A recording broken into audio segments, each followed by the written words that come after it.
Hello student, up to last lecture you will see the content about your in a detail consideration about your alkyl halide and aryl halide along with its preparation, properties, nomenclature, etc. things, all that things which are completely in your up to your last lecture. And today you carry the last lecture belong to your halogen derivatives, and that last lecture carry one of the important article of that unit, which is uses and environmental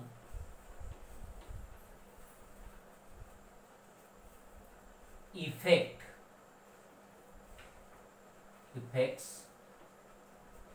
of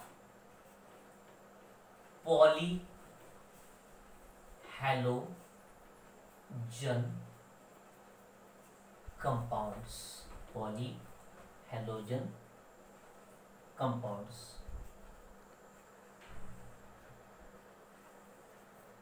आर्टिकलचं name जरी खूप मोठं असलं तरी article छोटस आहे.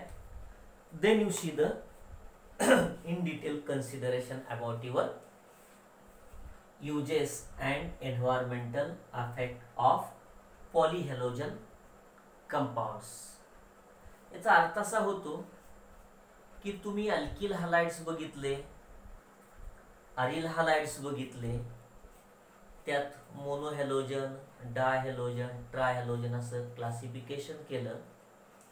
मग आज त्या दोघांपैकी अल्किल मधल्या आणि अरिल मधल्या हॅलाइडचं त्या एक्झाम्पल आपण घेतलेली आहेत. त्या एक्झाम्पलची तुम्हाला युजेस आणि त्या एक्झाम्पलचा एन्व्हायरमेंटल कन्सिडरेशन वरती होणारा इफेक्ट तुम्हाला स्टडी करायचा आहे. Then you see the one by one. तुमच्या सिलेबसला जी एक्झाम्पल दिलेली आहेत त्यातलं जे पहिले एक्झाम्पल आहे त्याचं नाव आहे डायक्लोरोमिथेन.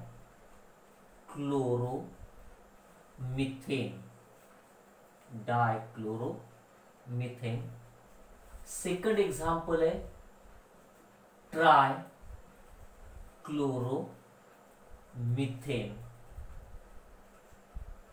थर्ड एक्झाम्पल आहे टेट्राक्लोरोमिथेन.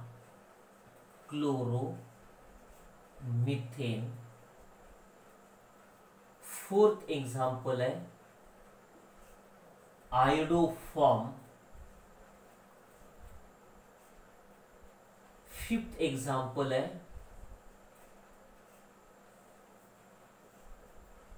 फ्रियॉन किंवा फ्रियॉन्स. and sixth example है that's our DDT. That six example for our study. Then you see the one by one. आता नेमकं आपल्याला काय स्टडी करायचं आहे तर ज्या तुमच्या पॉलीहॅलोजन कंपाऊंडचा आपण स्टडी करणार आहोत त्याचं खरं तर अपेक्षित तुमच्याकडनं युजेस आणि एन्व्हायरमेंटल अफेक्टच आहेत. आपण थोडंसं हे आर्टिकल इन्क्रीज करणार आहोत किंवा त्याची उंची थोडीशी आपल्याला वाढवायची आहे. Then you see the first example that's our dichloromethane.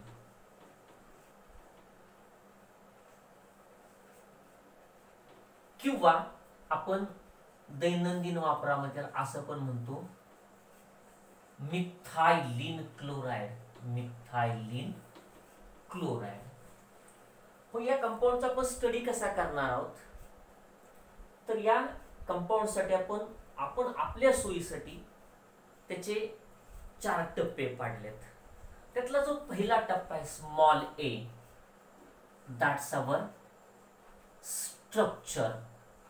संबंधित ऑर्गॅनिक कंपाऊंडचं स्ट्रक्चर काय असेल तर आपण डायक्लोरोमिथेनचं जर स्ट्रक्चर काढलं तर बेसिकली सिंगल कार्बन असेल आणि त्या मिथेनला जे 4 हायड्रोजन जोडलेले असतात त्या 4 पैकी 2 हायड्रोजनच्या जागेवरती क्लोरीन अँड रिमेनिंग 2 हायड्रोजन तसेच्या तसे राहतील. That is the structure of our dichloromethane. त्याचा सेकंड वे बघा, बी आकडा त्यातला प्रॉपर्टीज.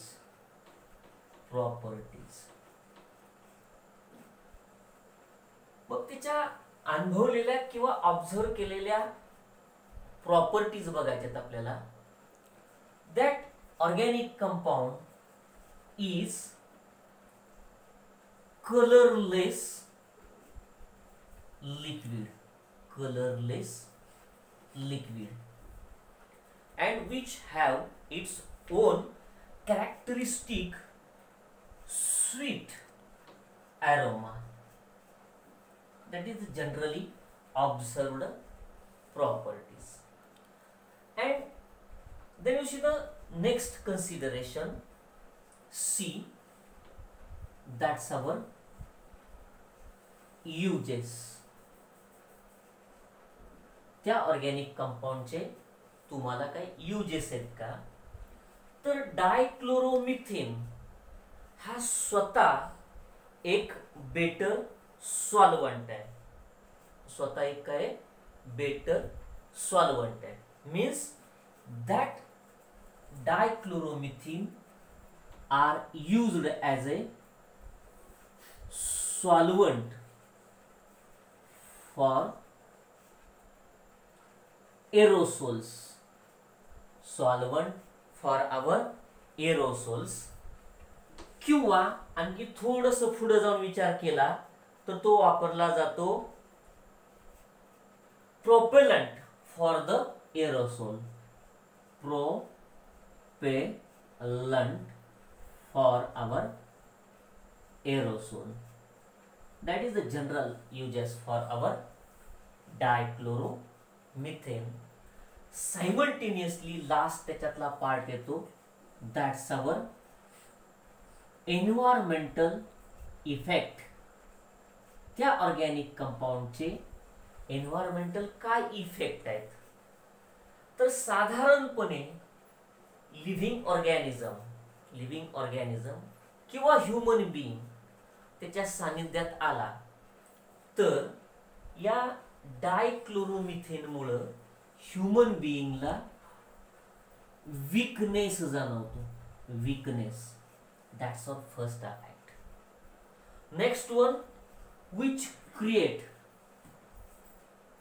हेडेक. वीकनेस म्हणजे थकवा, हेडेक म्हणजे डोकेदुखी.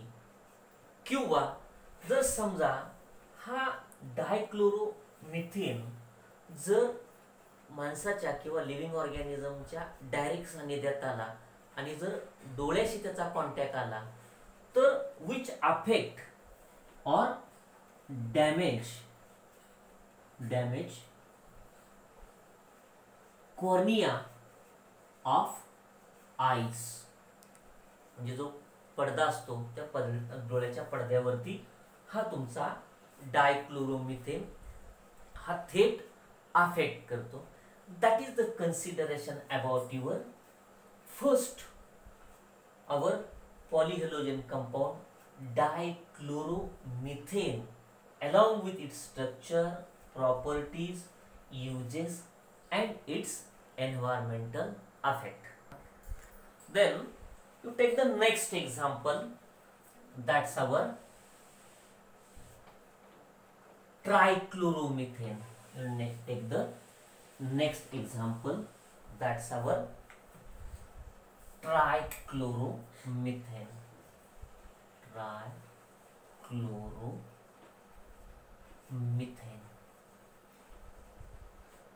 That's our next example. Like our dichloromethane, you again studied that compound along with its structure, properties, uses and its environmental effect. According to its molecular formula, which carry the structural formula means basically methane, and out of 4 hydrogen atom, 3 hydrogen atom are replaced by the chlorine and remaining 1 hydrogen behind them. That's our ट्रायक्लोरोमिथेन. त्याच्यानंतरचा मुद्दा येतो it's property. Again that organic compound is the colourless liquid. Colourless liquid and which having sweet smell. त्याला एक विशिष्ट असा गोड गंध आहे किंवा वास आहे. Next you will see the consent about your it's uses. मग हा तुमचा ट्रायक्लोरोमिथेन नेमका कुठं वापरला जातो, तर परत एकदा हा ट्रायक्लोरोमिथेन हा बेटर solvent है, which are the better solvent for fat, oil, resin, etc. शिवाय which are source of dichloromethane. Dichloromethane याच्यापासून आपण बनवू शकतो. and then you see the last consideration, that's our its environmental effect. जर environmental effect मध्ये त्याचा विचार केला किंवा इफेक्ट त्याचा स्टडी केला तर लिव्हिंग ऑर्गॅनिझम वरती तो असा इफेक्ट करतो की जो which are direct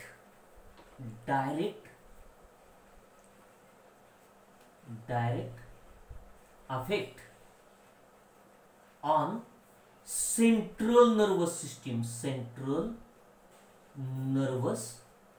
system. Living ऑर्गॅनिझमच्या सेंट्रल नर्वस सिस्टीम वरती हा थेट अफेक्ट करतो. and simultaneously which again create headache, weakness, nausea, etc. That is the major two effects of our trichloromethane. And lastly, that trichloromethane is also known as the chloroform. हे आपलं बोली भाषेतलं त्याचं नाव आहे, क्लोरोफॉर्म आपण त्याला म्हणतो. And then you take the third example, that's our tetrachloromethane.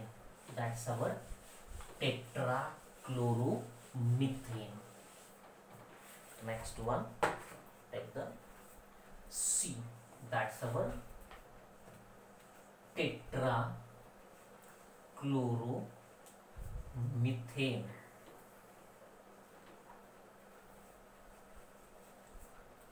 किंवा त्याला कार्बन टेट्राक्लोराइड असं पण कन्सिडर केलं जातं.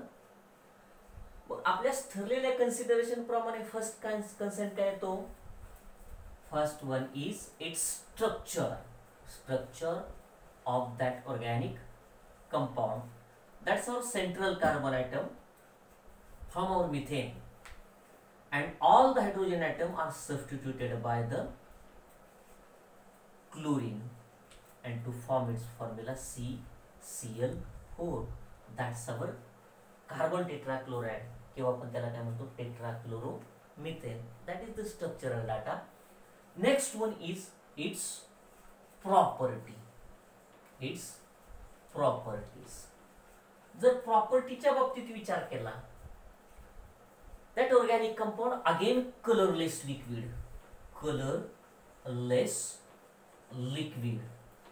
and again that compound having the sweet odor म्हणजे त्याला गोड वास आहे. कॉमन त्याच्या प्रॉपर्टीज आहेत. Next you will see the it's uses of that organic compound. आता हे ऑर्गॅनिक कंपाऊंड व्हेरियस कन्सिडरेशन मध्ये आपण यूज करतो, but according to our syllabus which carry up in shortly it's uses. मग जर तुमच्या टेट्राक्लोरोमिथेनचा विचार केला तर त्याचा पहिला बेटर यूज आहे, which are solvent for our fat, oil and resin, यासाठी त्याचा वापर केला जातो. That is the general common uses. And lastly you will see its effect or your environmental effects, किंवा आपण त्याला effects म्हणूया. अफेक्टच्या बाबतीत विचार केला तर that organic compound again attack on our central nervous system, हा त्याचा पहिला अफेक्ट आहे. Simultaneously which affect on liver of living organism,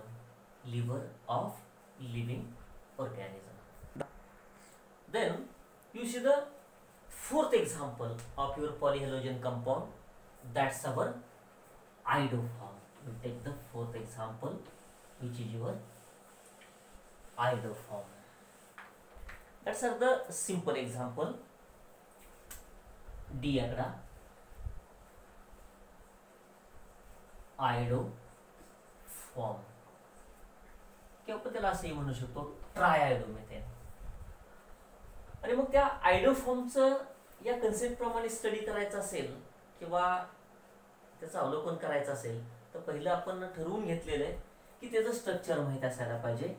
again where basic carbon of the methane and all the hydrogen atom that carbon are substituted by your iodine and to form its CI4 असं आयोडोफॉर्मच्या बाबतीत consider करून चालणार नाही. आपण जरी त्याला try iodoform किंवा iodoform consider करत असलो तरी CCl4 प्रमाणे चारही हायड्रोजन ऐवजी आयोडीन न येता वन हायड्रोजन हा रिमेन राहतो. म्हणजे त्याचा फॉर्म्युला काय बनेल CHI3 मीन्स युअर आयोडोफॉर्म. म्हणजे हा त्याचा परफेक्ट स्ट्रक्चरल फॉर्म्युला झाला.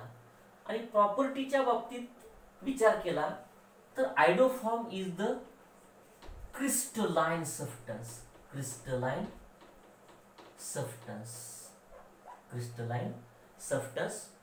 and which having the yellowish color. हे साधारणपणे पिवळसर रंगाचा हा क्रिस्टलाइन सबस्टन्स राहतो. त्याच्यानंतरचा मुद्दा येतो इट्स युजेस. तर मला वाटतं आपल्या बोलीभाषेतला आयोडीन हा शब्द आहे तर तो यूज करताना ॲज अ मेडिसिन मीन्स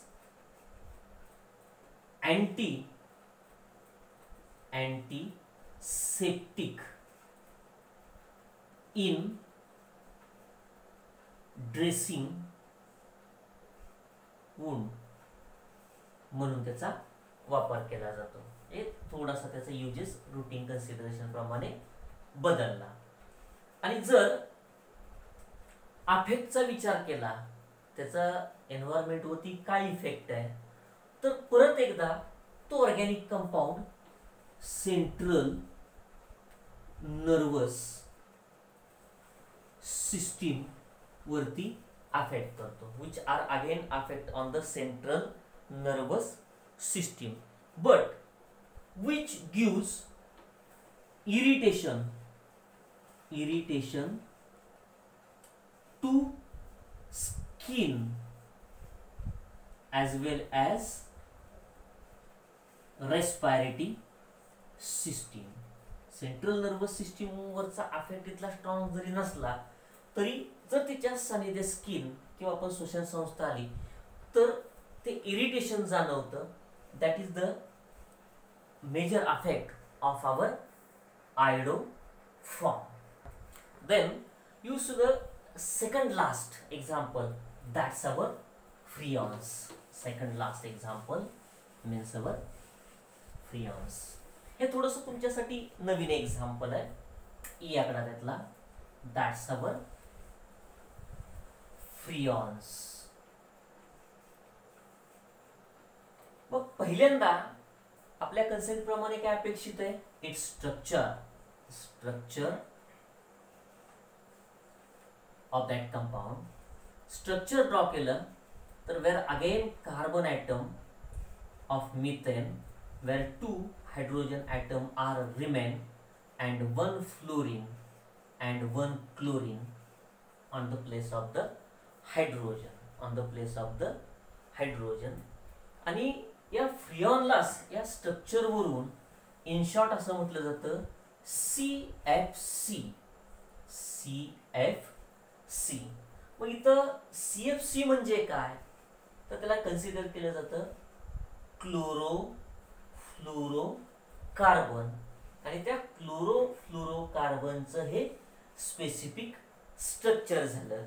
आता जरा आणखी पुढं जायचं म्हटलं आपल्याला आणि अजून त्याची काय एक्झाम्पल घ्यायची झाली तर जर समजा तुम्ही असं केलं carbon you taking the 3 chlorine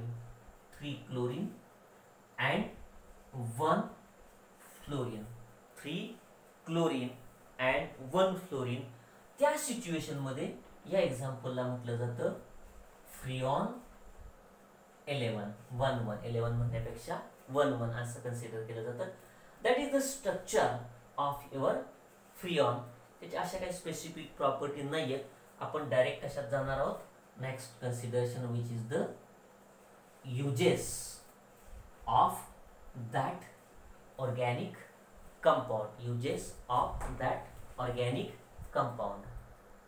Then you see the uses. तर हा फ्रियॉन हा कुठं वापरला जातो? तर त्याचा पहिला उपयोग आहे refrigerant in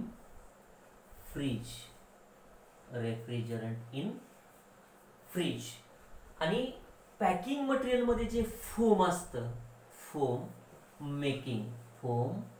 making in packing material हे त्याचे मेजर 2 युजेस आहेत. आणि जर त्याचे इफेक्ट्स बघितले किंवा अफेक्ट्स बघितले तर त्याचे 2 कॉमन अफेक्ट्स आहेत. एक पहिला अफेक्ट असा आहे which depletion of ozone layer.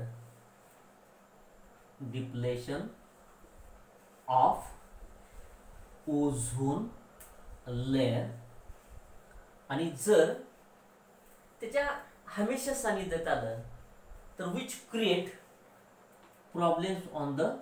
Problems in breathing system. जर हमेशा त्याच्या सानिध्यात राहिलं तर that is the concept about your affects and related to your freons. Then you see the last example of that polyhalogen compounds. That's our DDT. That is one of the interesting example and which are related to our daily life. Your last example which is the DDT. अर्थात हा short form आहे आणि जर याचं पूर्ण नाव द्यायचं झालं तर त्याचं नाव असं आहे डायक्लोरोडायफिनिल ट्रायक्लोरोइथेन असं भलं मोठं त्या ऑर्गॅनिक कंपाऊंडचं ऑर्गॅनिक केमिस्ट्री मधलं नाव आहे. जर याची थोडीशी हिस्ट्री बघितली आपण डीडीटीची तर हा डीडीटी 1948 मध्ये तुमच्या पाऊल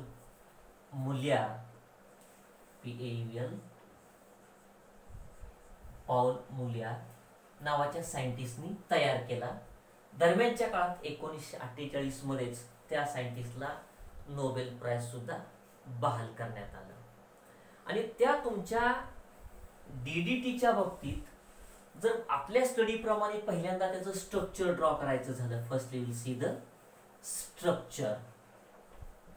आता त्याचं स्ट्रक्चर ड्रॉ करताना नावात पहिल्यांदा इथेन आहे. समजा you taking the ethane 1 2 carbon atom where hydrogen hydrogen hydrogen hydrogen hydrogen and hydrogen.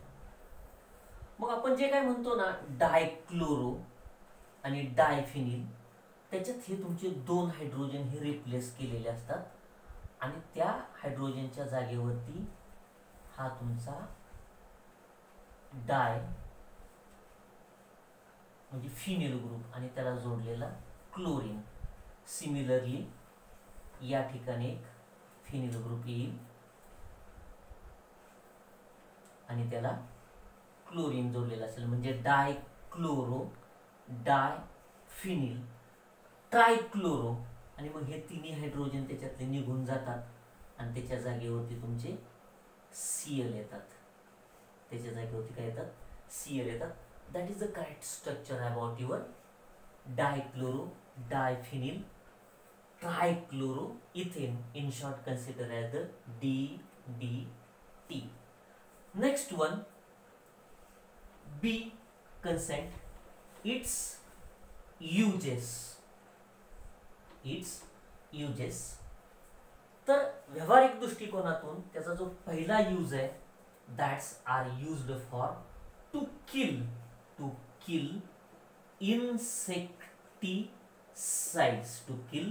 insecticides. And second major use आहे कंट्रोल मलेरिया. साधारणपणे या 2 फॅक्टमध्ये त्याचा वापर केला जातो. आणि शेवटचा फिनॉमिना आहे त्याच्यातला, दॅट्स अवर इट्स इफेक्ट. त्याचा एन्व्हायरमेंटवरती किंवा लिव्हिंग ऑर्गॅनिझमच्या लाईफस्टाईलवरती काय इफेक्ट होतो.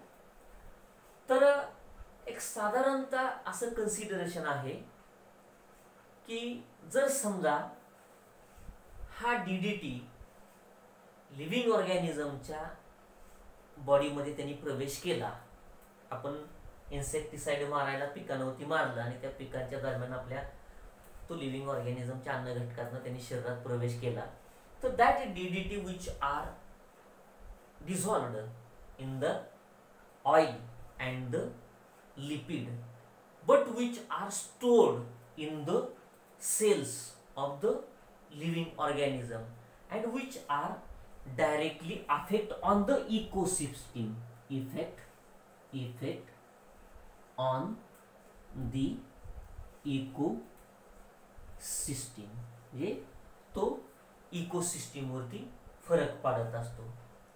आणखी त्याचा दुसरा महत्वाचा मुद्दा काय आहे, तर या तुमच्या DDTच्या सानिध्यात जर लिव्हिंग ऑर्गॅनिझम आला किंवा त्याचा हाय डोस झाला, तर त्या कन्सेप्टला किंवा त्या लिव्हिंग ऑर्गॅनिझमला ओमेटिंग सुरू होतं. त्या लिव्हिंग ऑर्गॅनिझमला काय सुरू होतं? ओमेटिंग सुरू होतं.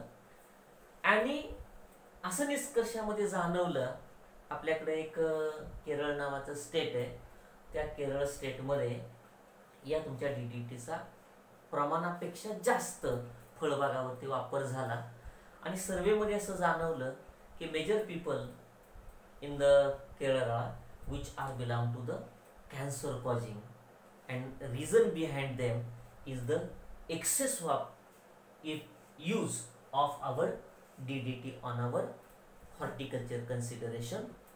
Therefore, overall that phenomena observed in our country and overall your international consideration, that compound or that organic compound in 1973 by USA government are banned, and today that organic compound also banned in our India.